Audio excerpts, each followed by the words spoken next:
오늘부터 하나님의 이름이라는 주제로 몇 차례 말씀을 좀 살펴보고자 합니다.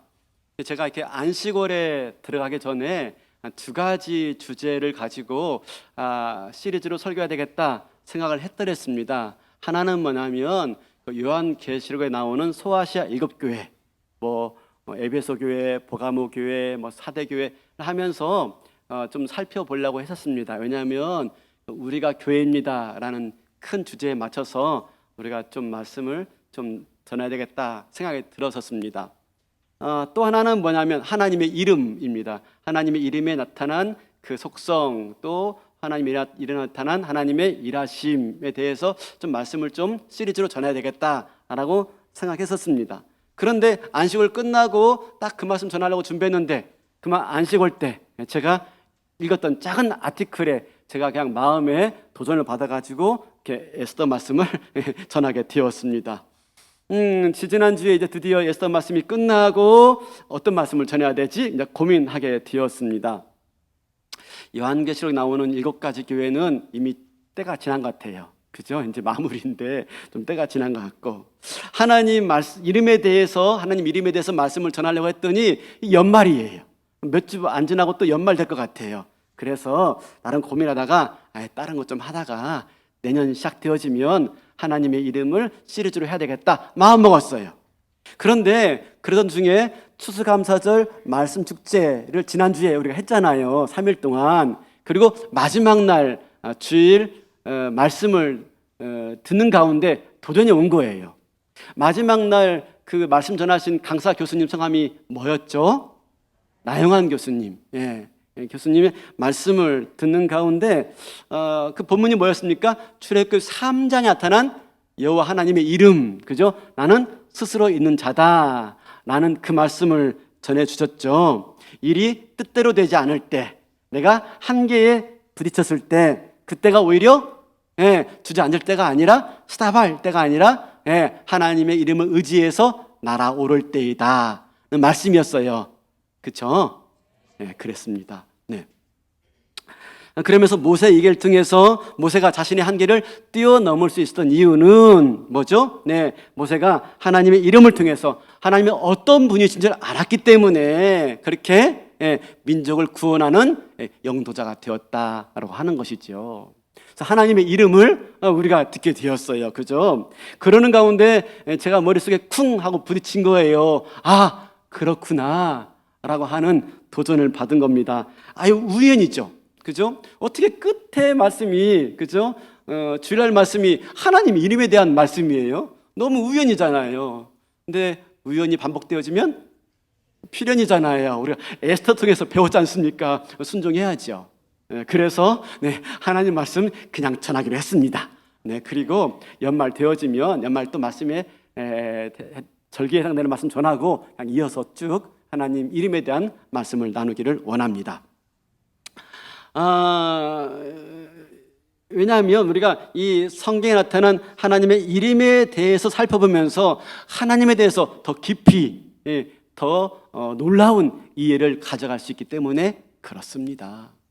여러분, 일본에 장사가 안 돼도 너무 안 되는 은행이 있었습니다. 근데 이제 이 임직원들 모여가지고 그 은행 문을 닫느냐 마느냐 고민하게 되었어요. 그러던 중에 우리가 마지막으로 고객들에게 새로운 모습을 보여주고 그런 결단과 결심 어린 모습을 보여주고 그래도 안 되면 그때 문 닫자라고 결단한 거예요.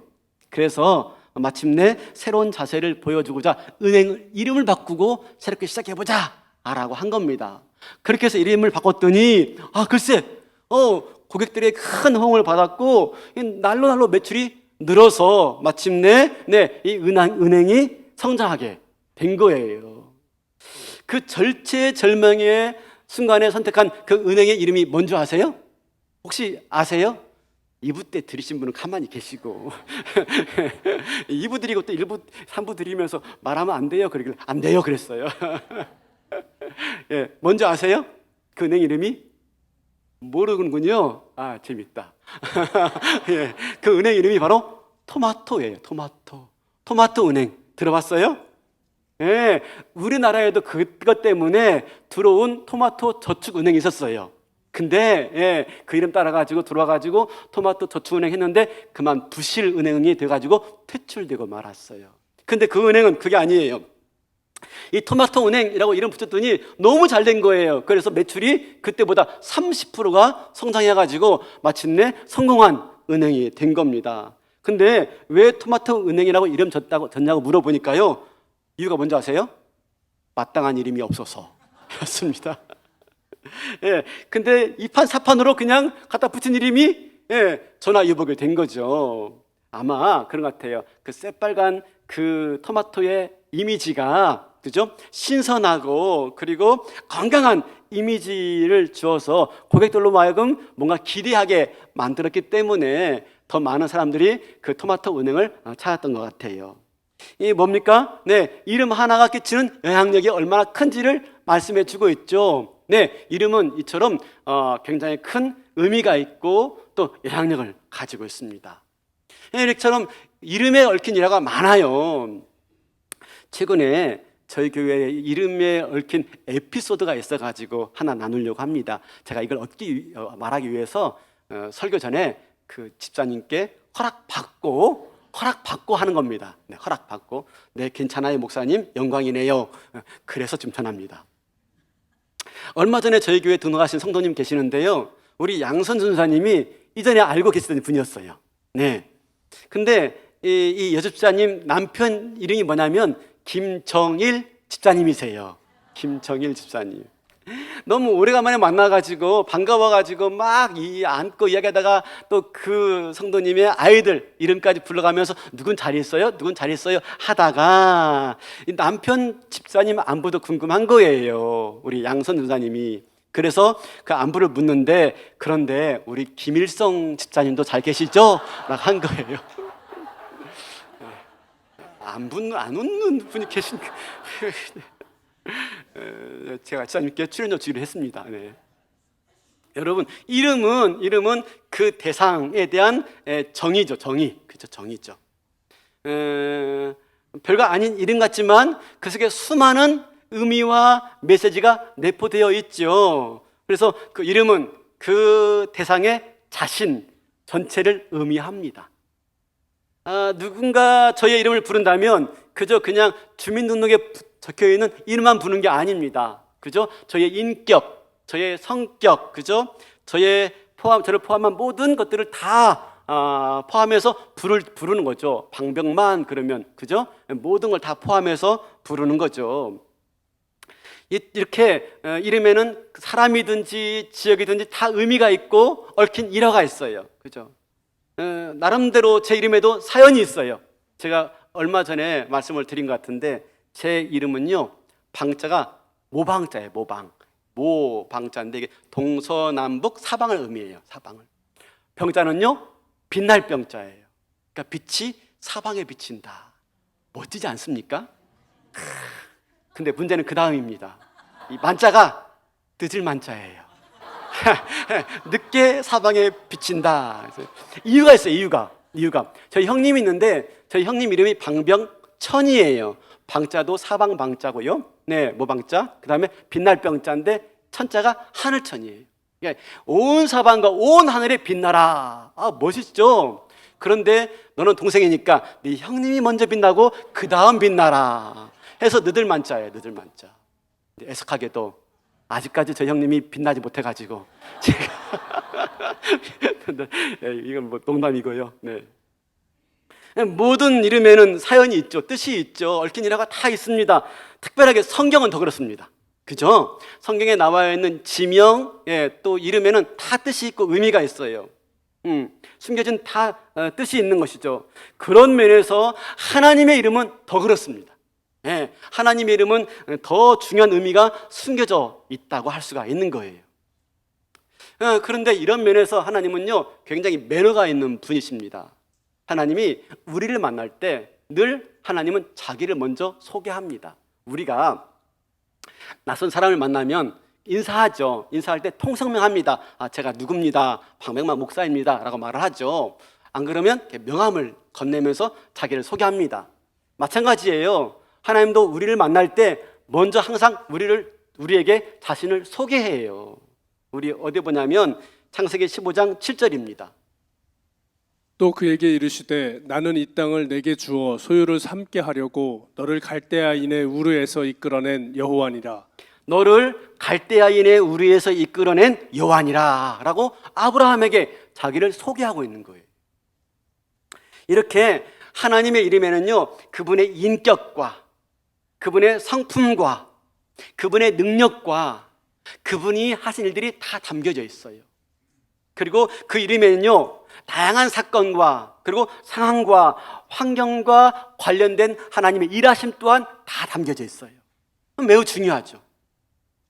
그리고 더 나가서요, 그래서 그런지 몰라도 성경에 있는 믿음의 조상들은요, 믿음의 선배들은요, 그 하나님의 이름을 다 경험하며 살았어요. 그러면 이 하나님의 이름을 경험한다라고 하는 게 무슨 뜻일까요? 하나님의 이름을 경험한다.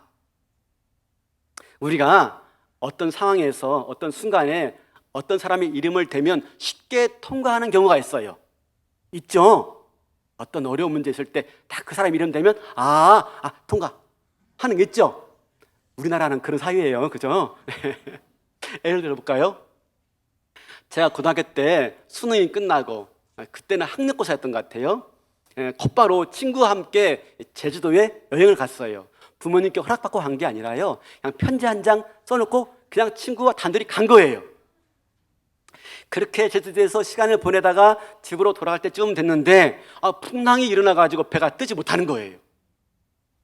그때 같이 온 친구가 애가 다른 겁니다. 왜냐하면 이 친구는 홀어머니 밑에서 자랐어요. 그래서 어머니께 제대로 말도 하지 않고 온 것 때문에 늘 미안한 마음과 염려하는 마음이 많아가지고 돌아가야 되겠다고 말을 하는 겁니다. 근데 아무리 돌아가고 싶어도 배가 안 뜨는데 어떻게 돌아갑니까? 근데 돌아갈 길이 있다는 거예요. 비행기는 뜬다는 겁니다. 비행기는. 근데 가지고 있는 돈은요, 고작 뱃삭 정도밖에 안 남은 겁니다. 둘이.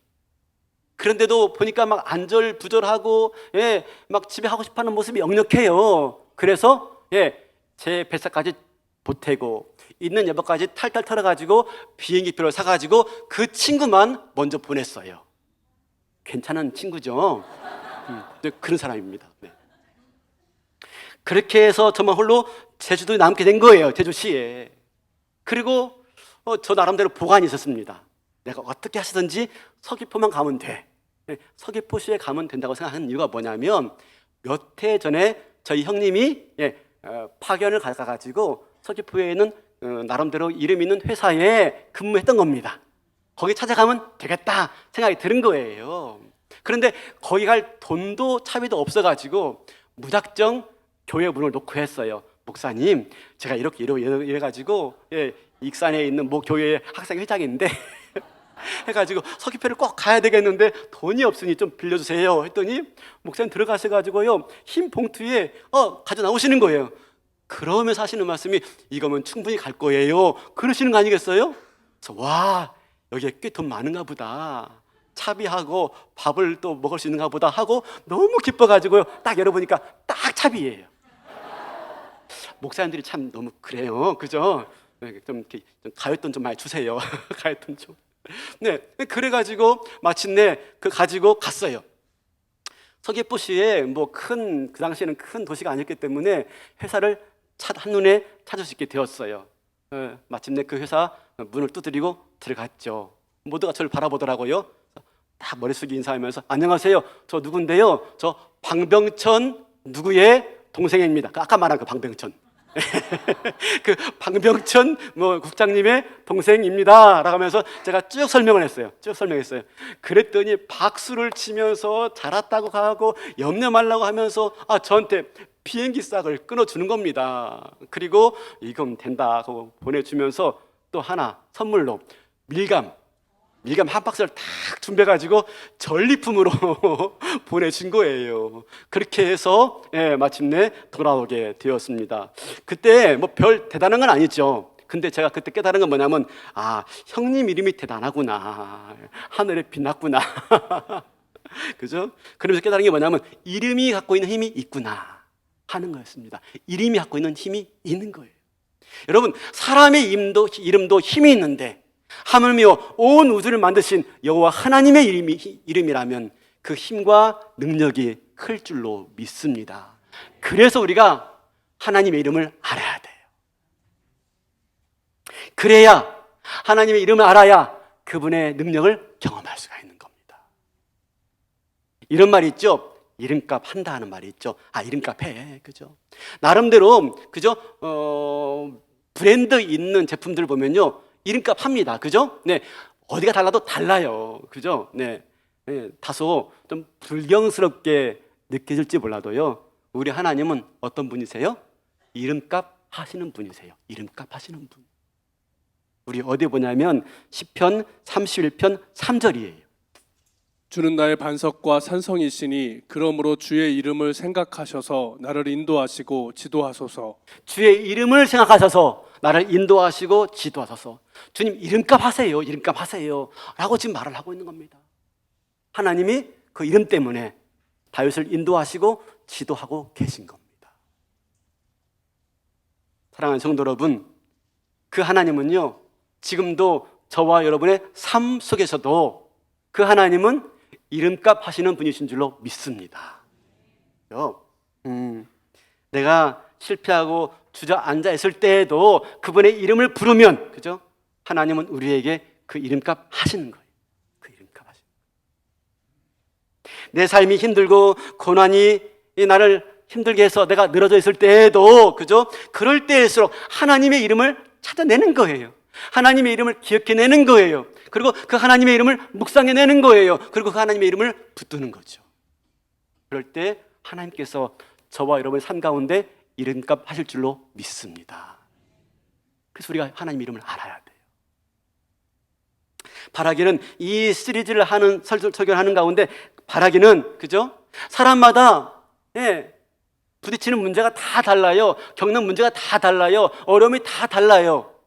마찬가지로 우리 하나님의 이름도 그 상황과 사건과 그 일들에 따라서 다 달라요. 하나님의 이름이요. 바라기는 내가 경험한, 내가 직면한 그 환경과 사건에 맞는, 그죠? 그 가운데 능력으로, 은혜로 역사하신 그 하나님의 이름 발견해서 내가 붙들고 그 하나님 묵상하고 그 하나님 부르짖는 가운데 우리 성경에서 만난 하나님을 내 삶 속에서 경험하시는 은혜가 있기를 바랍니다. 여러분, 우리가 신앙생활하면서 얻는 재미가 뭐예요? 즐거움이 뭐예요? 신앙생활의 재미가 뭐예요? 그죠? 하나님의 누구신 줄 알고, 그죠? 그 하나님을 신뢰하는 가운데 그 하나님의 살아계심을 내 삶 속에서 경험하는 것. 여러분, 이것이 신앙생활의 재미가 아니겠습니까? 그죠? 우리 하나님의 이름을 배워가면서 이런 재미있는 일들이 일어나기를 주님의 이름으로 축원합니다. 그죠? 근데 성경에 보면요, 하나님의 이름이 두 가지가 있어요. 두 가지. 먼저 하나는 뭐냐면 자신이 스스로를 계시하시는 하나님. 스스로 자신을 계시하는 이름이 있습니다. 하나님이 자기 이름을 스스로 얘기를 해요. 나는 누구다라고 말을 해요. 그런 이름이 있고요. 또 하나는 뭐냐면 하나님의 일하심과 나타나심을 경험한 하나님 백성들이 하나님을 부른 이름이 있어요. 하나님을 부른 이름. 두 가지가 있어요. 두 가지. 하나님이 스스로 계시하신 이름과 하나님의 일하심을 경험한 사람들이 부르신 이름, 이 두 가지가 있어요. 이걸 다 우리가 하나씩 좀 찾아보기로 합니다. 자, 오늘은 첫 번째로 하나님의 이름인데 그게 뭐냐면 엘로힘이에요. 엘로힘. 따라 해볼까요? 엘로힘. 우리가 좀 이름을 알아야죠. 그죠? 엘로힘. 그죠? 창세기에 나오는 첫 번째 이름이에요. 첫 번째. 그러니까 성경의 맨 첫 번째 등장하는 하나님의 이름이 뭐라고요? 엘로힘이에요. 엘로힘. 이렇게 시작되어지죠. 태초에 하나님이, 엘로힘이 천지를 창조하시니라. 그래서 하나님은 엘로힘이에요. 이 엘자가 뭐냐? 엘자가 강한, 그죠? 위대한, 전능하신 이란 뜻입니다. 엘로힘은 뭡니까? 전능하신 하나님, 위대하신 하나님을 말할 때 엘로힘이에요. 그래서 이 엘로힘 하나님이 우주 만물 천지를 창조하신 분이세요. 구약에서 제일 많이 나오는 하나님의 이름이고요. 약 한 2,500번 반복되어 나옵니다. 그런데 중요한 건 이 엘로힘이 복수형 어미를 가지고 있습니다. 복수형 어미. 힘이 복수형 어미예요. 그러니까 엘로힘은 복수의 복수. 아, 하나님의 이름이 복수라는 게 이해가 돼요. 그죠? 왜? 천지 창조에 나타난 하나님은 어떤 하나님이시죠? 삼위일체 하나님, 삼위일체 하나님. 우리 볼까요? 바로 2절만 보더라도 성령 하나님이 나타납니다. 볼까요? 2절에 땅이 혼돈하고 공허하며 흑암이 깊음 위에 있고 하나님의 영은 수면 위에 운행하시니라. 성부 하나님, 성령 하나님이 나타나고 있어요. 그죠? 또 창세기 1장 26절에 보니까 이렇게 말씀하고 있죠. 하나님이 이르시되 우리의 형상을 따라 우리의 모양대로 우리가 사람을 만들고 그들로 바다의 물고기와 하늘의 새와 가축과 온 땅과 땅에 기는 모든 것을 다스리게 하자 하시고. 하나님이 지금 자신을 가리켜서 우리래요. 우리. 뭐예요? 단수가 아니라 복수예요. 복수. 그래서 이 엘로힘이 복수로 쓰여진 걸 가지고 많은 학자들이 뭐라고 말하냐면 이 엘로힘 안에는 성부, 성자, 성령 삼위일체의 개념이 담겨져 있습니다 라고 말을 해요. 이해되죠? 이해돼요. 근데 여기에 대해서 아니다 라고 반대 주장을 하는 분이 계셔요. 그게 누구냐면 바로 존 칼빈이에요. 존 칼빈. 이 예수교 장로회를 이렇게 태동시킨 존 칼빈은 아니다 그럽니다. 그 이유를 대는데요, 이 엘로힘이란 단어는 복수예요. 근데 재미있는 건 이 엘로힘과 연결된 동사나 형용사는 단수예요. 단수. 아니 복수형이라면, 그죠? 복수형이라면 당연히 복수형 동사나 복수형 형용사가 나와야 되는데 단수가 나오는 거예요. 그래서 이것은 삼위 하나님의 개념이 아니다 라고 말합니다. 그럼 뭐냐? 이렇게 말합니다. 장엄 복수형이다 라고 말합니다. 장엄 복수형. 안 쓰는데요, 네, 성경에 써두시면 좋습니다. 장엄 복수형. 장엄하다 할 때 장엄. 고대의 왕들을 부를 때, 그죠? 그 위엄과 그 장엄함을 나타내기 위해서 단수로 쓰지 않고 복수로 썼어요. 복수를 써서 그분의 위대함과 위엄스러움과 장엄함을 표현했던 거예요. 그러니까 뭡니까? 이 엘로힘은 뭐죠? 위대하시고 강하시고 전능하신 하나님이시지만, 그래서 천지 만물을 만드신 하나님이시지만 그분은 장엄하신 하나님이시다라고 하는 거예요. 장엄하신 하나님. 그렇죠? 우주 만물을 만드신 장엄하신 하나님. 그렇죠? 그럼 이런 하나님이 천지를 만들고 우주 만물을 만들었다면 당연히 예상되는 게 뭡니까? 이 천지 만물이, 그죠? 이 천지 만물이 완벽하고 완전하고 질서 있고 조화로울 거라고 기대가 되어져요. 근데 어떻게 되죠? 하나님이 천지를 창조하시니라 하고 2절에 나오는 말씀이, 2절에 땅이 혼돈하고 공허하며 흑암이 깊음 위에 있고 하나님의 영은 수면 위에 운행하시더라. 아니 하나님이 장엄하시고 위대하시고 능력 있는 하나님이 창조하신 세계가 혼돈해요. 공허해요. 흑암이 깊은 가운데 있어요. 이게 어떻게 된 일입니까? 하나님이 창조해 가시는 과정 가운데 이런 흑암이 있고 혼동이 있고 공허함이 있다라고 하는 것이죠. 실제로 우리 삶에도 마찬가지입니다. 우리 삶에도 이런 흑암이 있어요. 이런 공허가 있고요. 이런 혼동이 있어요. 여러분 지금 러시아, 우리 장로님 기도했지만 러시아 우크라이나 전쟁 시작한 지가 벌써 1년이 넘어 2년째 가까이 가고 있어요. 그냥 얼마 싸우다 끝날 줄 알았어요. 근데 2년째 싸우고 있어요. 완전히 뭡니까? 혼돈의 극치입니다. 혼돈의 극치. 언제 끝날지는 몰라요. 흑암에 깊은 흑암 가운데 있어요. 끝을 모르겠어요. 끝을. 그뿐입니까?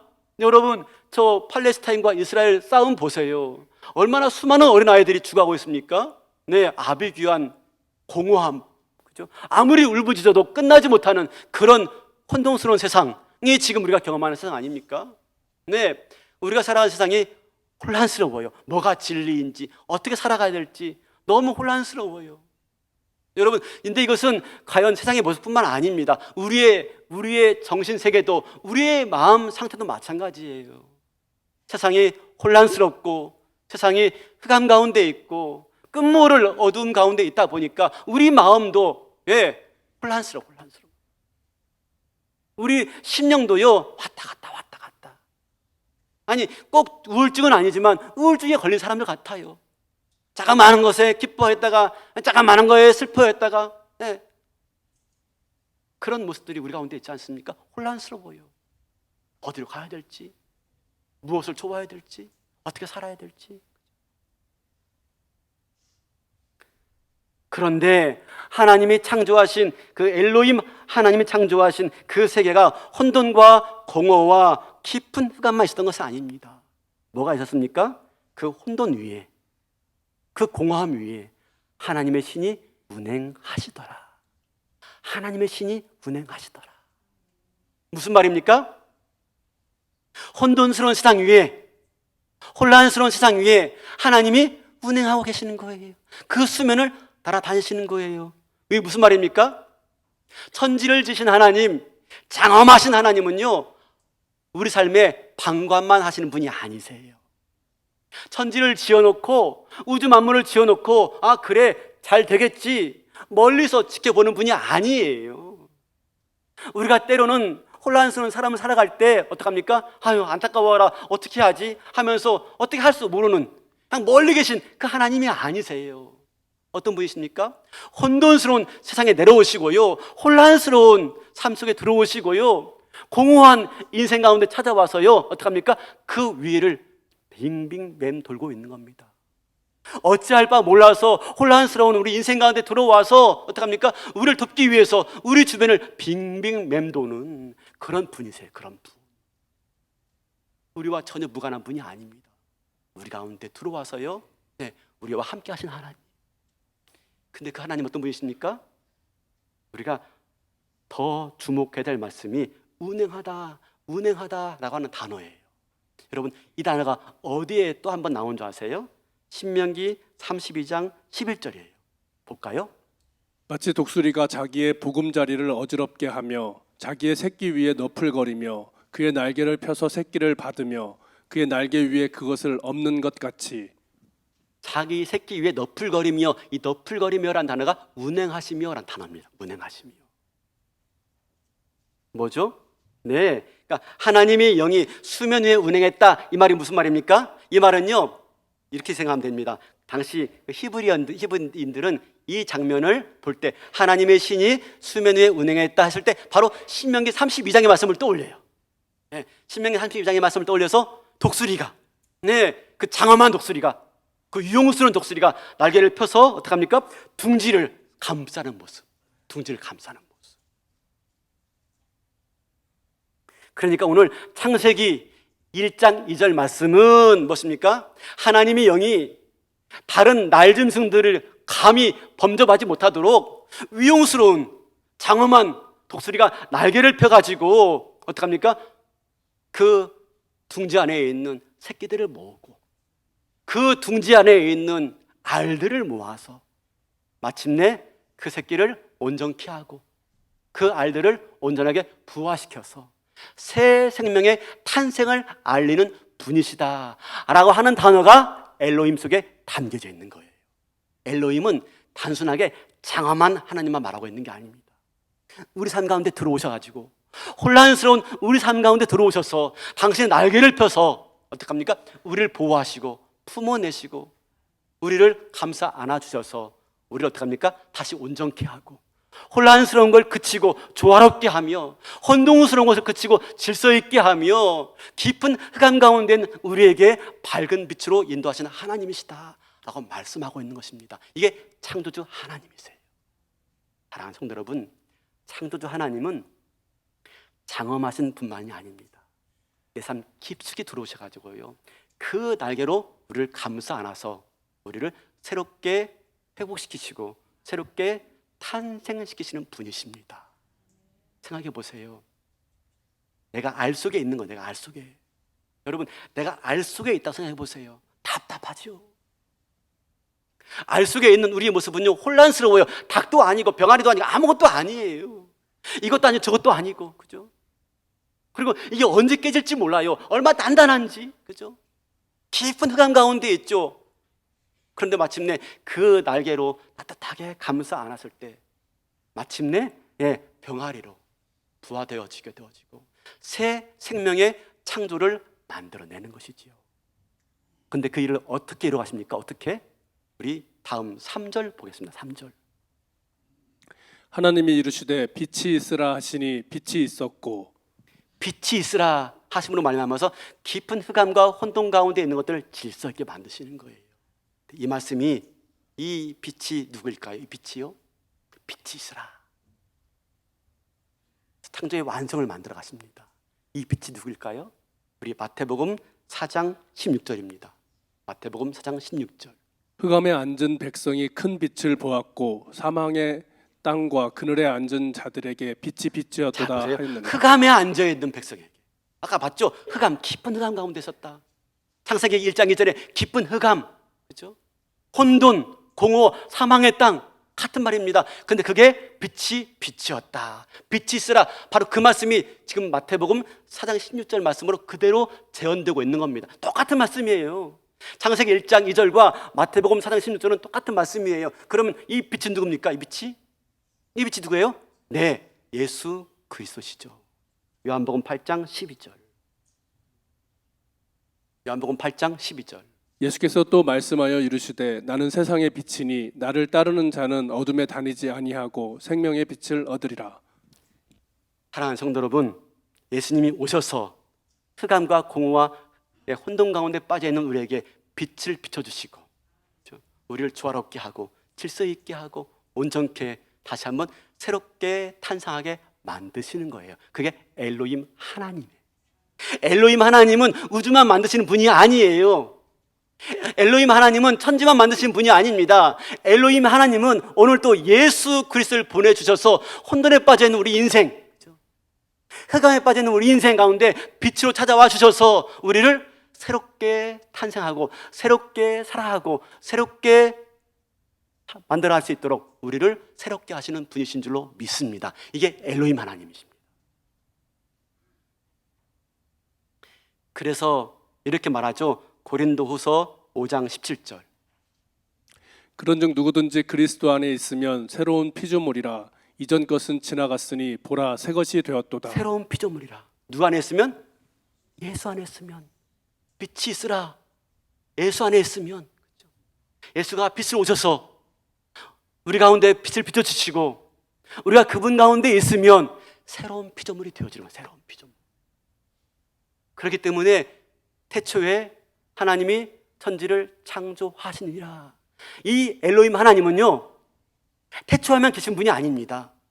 오늘 또 저와 여러분 가운데 찾아와 주셨어요. 이 엘로힘 하나님이요, 우리를 새롭게 만들어 주시는 하나님이십니다. 그리스도 안에 있으면 새로운 피조물이라. 새로운 피조물이라. 예수 안에 있습니다.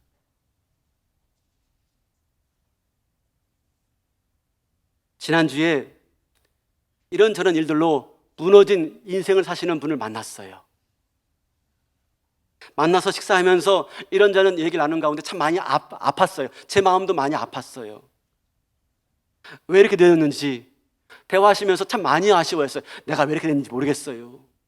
몇 해 전만 해도 온 식구들이 나와서 같이 예배 드렸어요. 온 식구들이 같이 예배 드렸는데 지금 왜 이렇게 됐는지 모르겠어요. 가정이 다 깨지고 말았어요. 서로가 서로에게 상처를 주고 그렇게 안 해야 되겠다 하는데 만나면 서로에게 너무 심한 말로 해대해서 적군 금지 명령 받고 자기 마음과는 달리 자꾸 어긋난다는 거예요. 자기 마음과는 하는 말이 너무 아쉬워요. 옛날로 돌아갈 수 없을까요? 내 인생이 이렇게 끝나는 것일까요? 그렇게 무너진 성도, 그렇게 힘들어하는 성도를 바라보면서 오늘 말씀이 떠올랐어요. 오늘 말씀 준비하면서 그 성도님이 떠올랐어요. 예수 안 했으면 누구든지 새로운 피조물이라. 엘로힘 하나님이요, 엘로히 하나님을 우리가 만나기만 한다면, 그 하나님은 우리 가운데 빛으로 오신다면 무너진 인생, 꼬인 인생, 어디에서 망가졌는지 알 수 없는 그 인생도 새롭게 회복될 줄로 믿습니다. 그 예수님, 그게 엘로힘 하나님이에요. 그러므로 이 창세기 얘기는 단순하게 창조 이야기가 아닙니다. 오늘 우리 얘기입니다. 오늘 우리 얘기. 내가 그 엘로힘 하나님을 통해서 보내주신 그 예수님, 내가 인격적으로 만나고 그 예수님을 내가 모시고 살아간다면 태초에 하나님의 천지를 창조하시니라. 태초에 엘로이 하나님이 나를 새롭게 만드시느니라. 그 태초가 저와 여러분 인생 가운데 새롭게 시작될 줄로 믿습니다. 태초에. 피터 빌혼이라는 사람이 있었어요. 1865년부터 1936년에 활동한 미국의 복음성가 가수이자 찬송 작가인데요. 이 노래 지으신 분입니다. 찬송가 중에 내 마음에 한 노래 있어. 노래를 제가 안 돼가지고 아신 노래죠, 그죠? 네. 근데 이분이 지금 복음성가 가운데 이런 제목이 있습니다. 날개가 상한 새는 날 수가 없다라는 노래가 있어요. 근데 이분이 이제 자기가 지은 노래를 가지고 형문소를 방문해가지고 이제 수감자들을 위로하려고 부른 겁니다.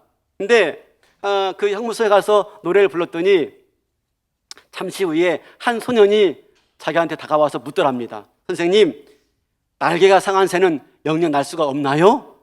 하고 묻더래요. 너무 갑작스럽게 그 질문을 받으니까 당혹스러워가지고 아무 말도 못하고 집에 돌아왔는데 계속 그 소년의 질문이 떠오르더래요. 밤잠을 자지 못하고 다시 노래를 만들기 시작한 겁니다. 노래를요. 그리고 마침내 시간이 흘러서 새로운 노래를 가지고 그 형무소에 찾아가서 다시 찬양을 불렀습니다. 이렇게 불렀습니다. 날개가 상한 새라도 성부, 성자, 성령의 이름으로 나아가면 다시 날 수 있습니다. 하나님께 나아가면 그 어떤 죄도 용서받을 수가 있습니다. 예수님께 맡기기만 하면 실패한 과거도 새롭게 됩니다. 성령님께 그대를 맡기십시오. 그대의 날개는 다시 새로워지고 높이 높이 푸른 하늘을 날 수 있을 것입니다. 그 노래를 부른 다음에 20년이 지났습니다. 뉴욕의 한 행사장에서 또 찬양하고 내려오는데 한 육군 대령이 자기를 찾아오더랍니다. 선생님, 기억하십니까? 저 기억하십니까? 20년 전에 그 형무소에서 찾아왔을 때 날개가 꺾인 노래 때문에 안타까워하면서 울던 그 소년을 기억하십니까? 선생님이 다시 찾아와 주셔서, 그죠? 하나님의 이름으로 꺾여진 날개는 회복되고 치료되고 저 푸르른 창공을 날 수 있다라고 하는 그 새 노래를 듣고 제가 얼마나 기뻐하며 춤을 췄는지 모릅니다. 제가 바로 그 소년입니다. 저는 그때 선생님 노래를 듣고 하나님 이름을 붙들고 열심히 기도하고 살았습니다. 그 결과 이렇게 새 사람이 되었습니다 라고 고백하더랍니다. 찬송 가사 이 얘기입니다. 감사합니다 선생님이라고 말을 하더랍니다. 사랑하는 성도 여러분, 하나님 이름 붙들고 기도하면 능력이 있을 줄로 믿습니다. 그렇죠? 하나님 이름 붙들고 기도하면 엘로힘 이름 속에 우리를 새롭게 만드시는 창조의 하나님의 장엄하실 뿐만 아니라 어미닭이 병아리를 품듯이 그 따뜻한 사랑으로 우리를 회복시켜 주시고 다시 새롭게 하실 하나님을 만나게 될 줄로 믿습니다. 하나님은 지금도 이름값 하십니다. 그 하나님 이름 붙들고 마침내 그 하나님 만나시고 나를 새롭게 하시는, 나를 다시 만드시는 그 하나님을 경험하시는 저와 여러분 되시기를 주님의 이름으로 축원합니다. 다 일어나시겠습니다.